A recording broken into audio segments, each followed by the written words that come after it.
Good morning, Kenya. Rise and shine to the morning momentum.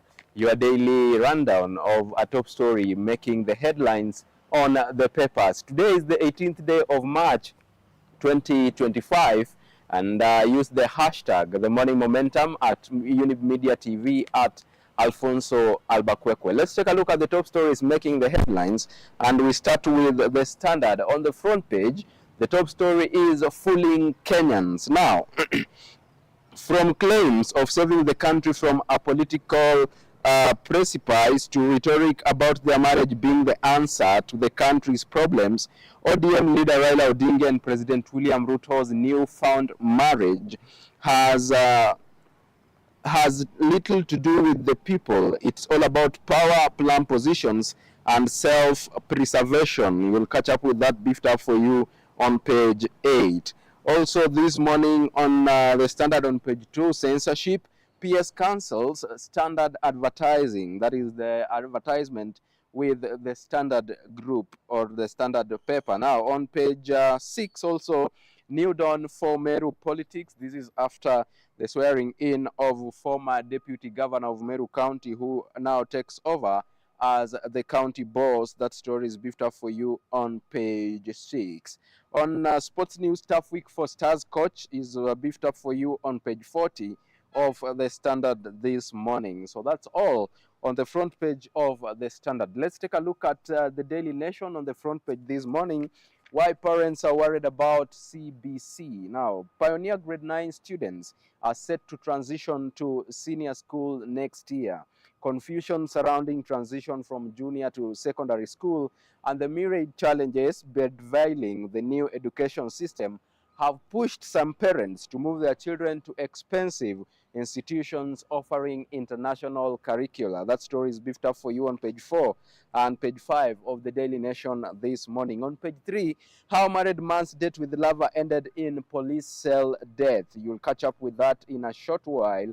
On page 6, Omtata, Ruto and Raila pact is a civilian coup. It's a betrayal of millions of Kenyans, says the senator. We'll take a look at that story on page 6. On page 10 this morning, the Social Health Authority RAW. Now, state threatens to shut private hospitals. Private hospitals that fail to provide health services to Kenyans will be shut down. Medical Services PS Hilary Kimtai has warned. And on the cover page this morning, Ruto abandons Uhuru's 22 billion shillings KDF projects. Now, 3 Kenya Defence Forces projects worth 21.9 billion shillings that were started at the tail end of former President Uhuru Kenyatta's last term in office have stalled due to lack of funding. The projects that were started between November 2021 and June 2022 are all way past their completion dates, and the latest audit of the Ministry of Defence shows that only 3.16 billion shillings has been paid to contractors for the 3 projects, leaving a balance of 18.77 billion shillings. Let's get up close and candid with the Nation. We start on page 2. State's bid to save Bungei in Rex Masai killing case flops. Now, LSK accuses police of using force in dealing with peaceful protesters. Police bosses accused of commanding officers to infringe rights and freedoms. That story is beefed up for you on page 2. On page 3 this morning, how married man's date with woman ended in a death in cell. Officer had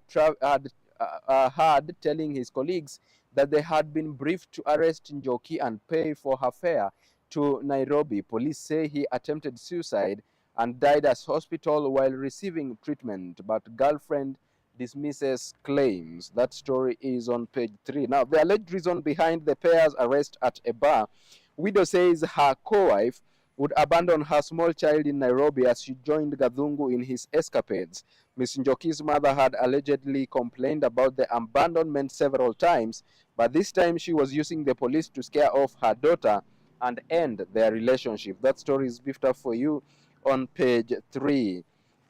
Let's move on and take a look at another top story here. Return of Maziwa ya Nyayo. First Lady seeks to revive school milk program. Now, First Lady Rachel Ruto is championing the reintroduction of a national school milk program, akin to Daniel Moi's Maziwa ya Nyayo through the Feed One End Hunger initiative. We will catch up with that on page 3. On page 4 this morning, why parents are taking their children out of CBC system. The pioneer class of the CBC is currently in grade 9 and is set to transition to senior school in January. Implementation of the curriculum has been far from smooth, with lack of teachers and learning materials among major challenges.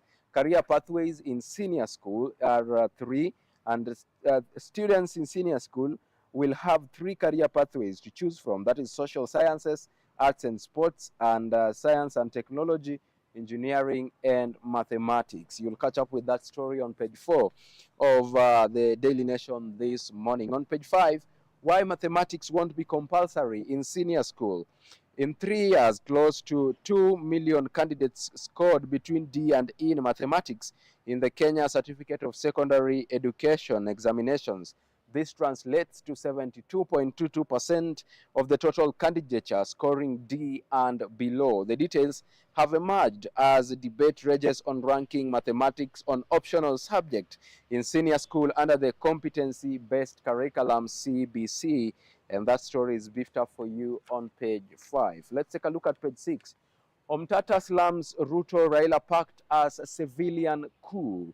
Senator urges Kenyans, especially the youth, to mobilize against the 2 leaders in the 2027 general election. Busia lawmaker also dismissed the broad-based government, terming it unconstitutional. And that story is beefed up for you on page 6. We know Mtata has been vocal in matters holding the government accountable by seeking several court,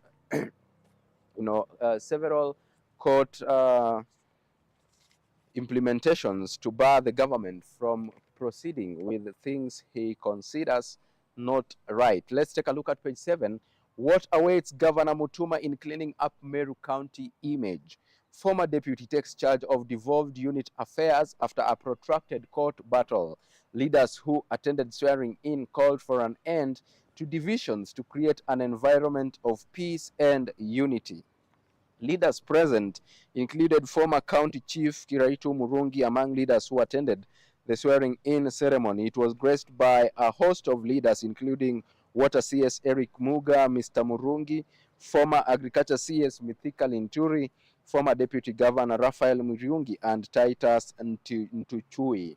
Also, on line with that story of Meru County, Kawira Mwangaza has appealed, and his appeal as he appeals to stop deputy from taking over. The ousted governor failed in her last-minute attempt to stop her deputy Isaac Mutuma from being sworn in as the next county boss. That story is beefed up for you on page 7. Let's take a look at page 8.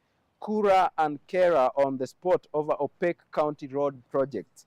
Now, Tharaka Nithi Senator seeks a breakdown of budgetary allocations from 2022 to date. Senators accuse the 2 agencies of unfairness in the allocation of funds, demand to know the criteria used. That story is beefed up for you on page 8. Let's move on and take a look at page 10.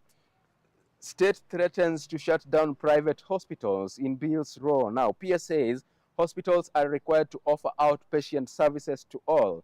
Hospitals are demanding payment of claims lodged under the defunct NHIF. That story is beefed up for you on page 10.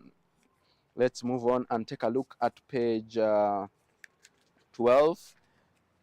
Now, National Media Group, Institution of Engineers, signed pact to enhance learning. Bid to boost science, technology, engineering, mathematics. Students in 25 schools, mainly in far-flung areas, to get learning materials. You'll catch up with that human interest story on page 13.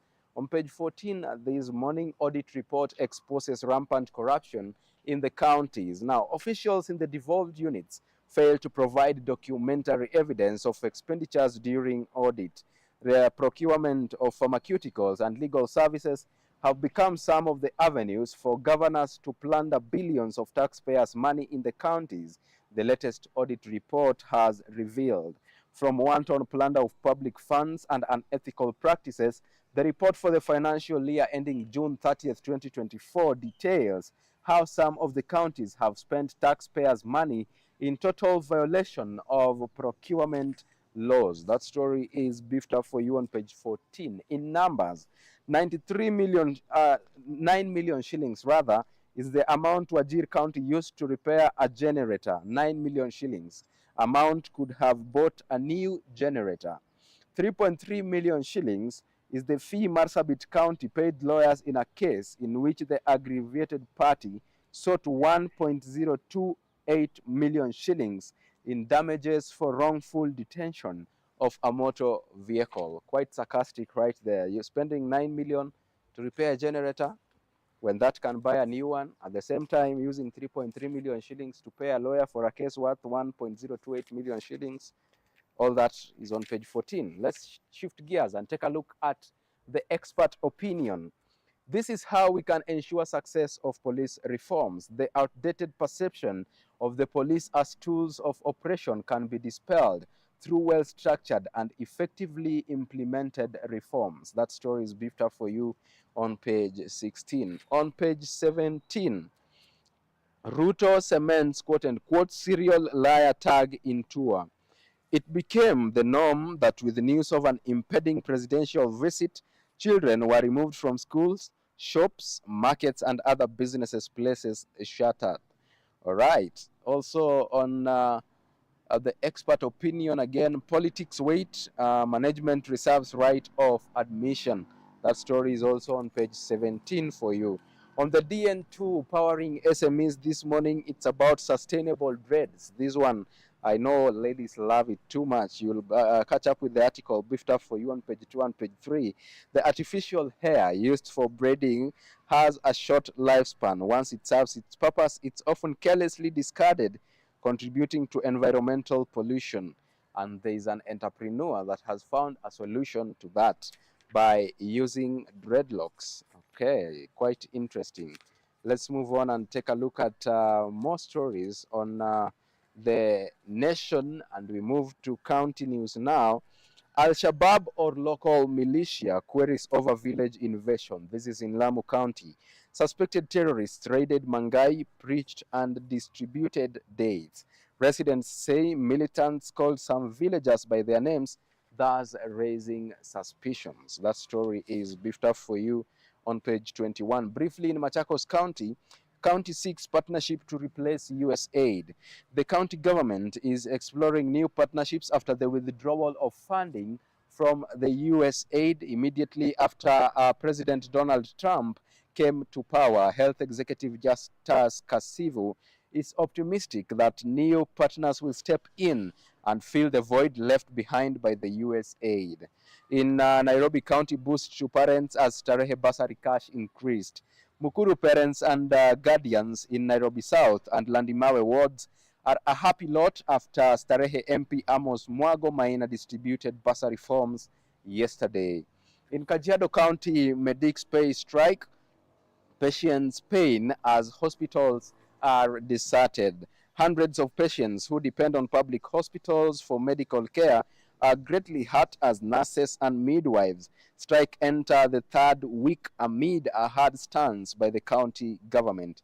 At least 650 nurses and midwives under Kenya National Union of Nurses and Midwives Union began their industrial action on February 28th after expiry of a 7-day notice to the county government. In Nakuru County, puzzle of Ghost or Subukia police posts.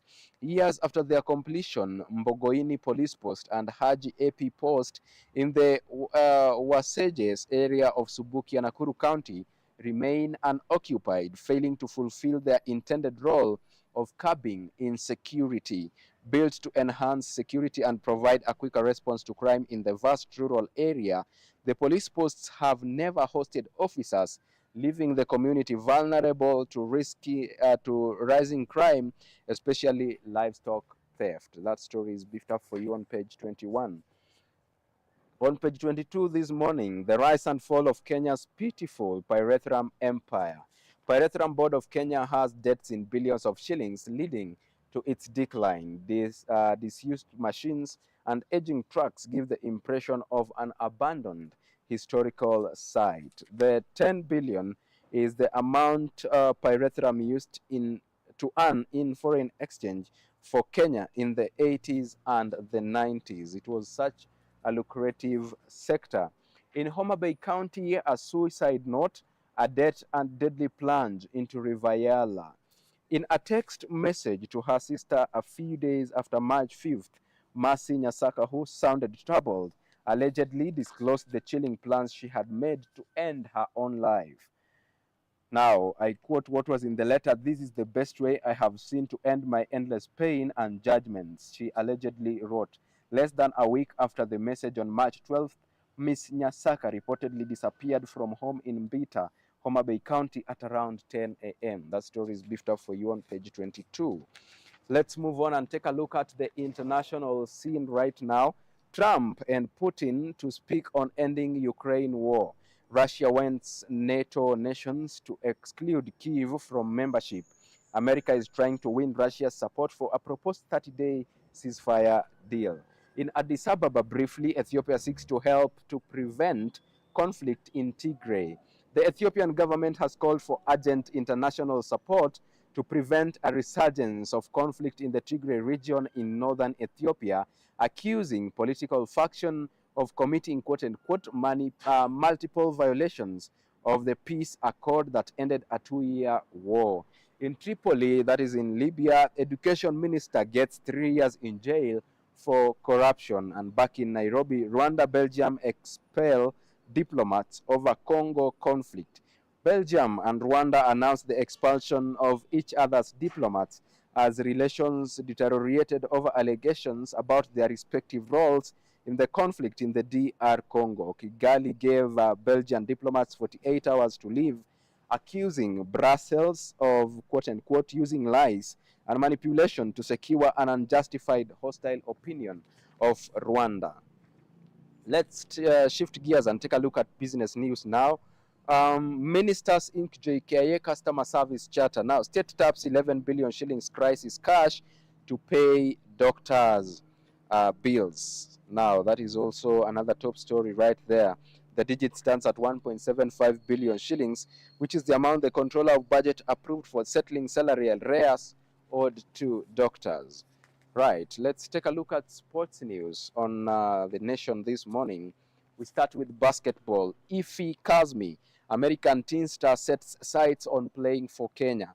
"I feel like playing for Kenya has so much meaning because of my family," says the 19-year-old. Lack of a passport prevented him from making his debut for the Kenya under-18.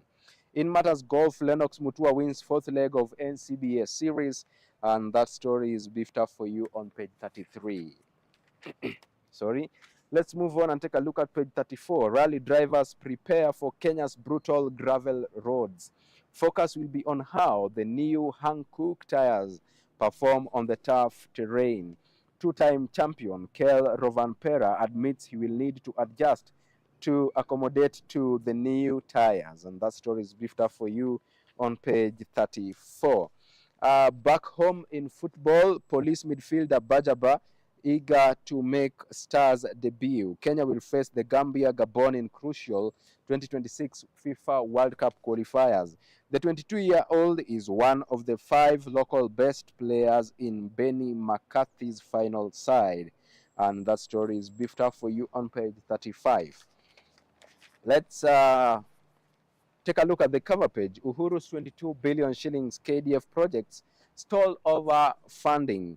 Only 3 billion shillings had been paid to contractors by June last year, and among the projects is an 18 billion shillings level 6 hospital that was to serve security agents and the public. Progress, project completion rates, 20% is a level 6 hospital and permanent camp for the 8 brigade headquarters stalled at that 20% completion. A 4.2-kilometer road also stalled at 60% completion. Now, with that story of stalled projects that Uhuru Kenyatta, former president, started, we come to the tail end of the morning momentum this 18th day of March 2025. Thank you so much for choosing to stay with us all through and for choosing to watch the best youth television network in East and Central Africa. We appreciate your support. Our heartfelt gratitude also goes to all those who made this broadcast a success. The chief controller this morning has been Peninah Wachera, and definitely behind the lens is Raphael Wangila. See you tomorrow, same time, same place. Until then, do have a beautiful day.